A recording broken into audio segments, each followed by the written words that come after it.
Ekonomi mikro versus makro. Apa bedanya? Mulai dari pengertian dasar. Ekonomi mikro berfokus pada perilaku individu dan perusahaan dalam mengambil keputusan ekonomi. Contohnya seperti, kenapa harga cabai naik? Atau kenapa orang lebih pilih Indomie daripada mie lain? Sedangkan ekonomi makro mempelajari ekonomi secara keseluruhan, seperti nasional atau global. Contohnya, kenapa terjadi inflasi nasional? Atau apa dampak naiknya suku bunga oleh Bank Indonesia? Selanjutnya, objek yang dibahas. Pada ekonomi mikro, berfokus pada individu, rumah tangga, atau perusahaan. Sedangkan ekonomi makro berfokus pada negara, pemerintah, atau perekonomian luas. Contoh masalah ekonomi mikro ada harga barang, atau gaji, atau persaingan.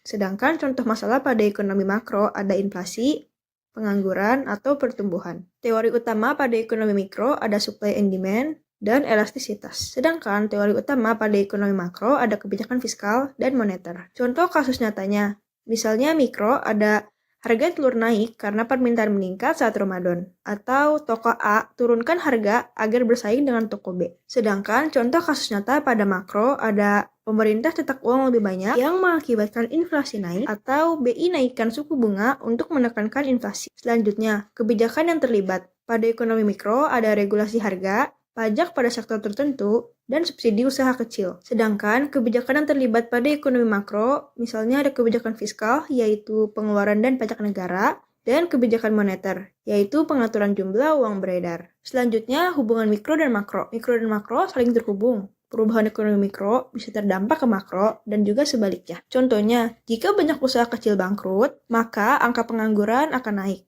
Gampangnya, ekonomi mikro adalah masalah keuangan sehari-hari, sedangkan ekonomi makro adalah masalah keuangan skala negara.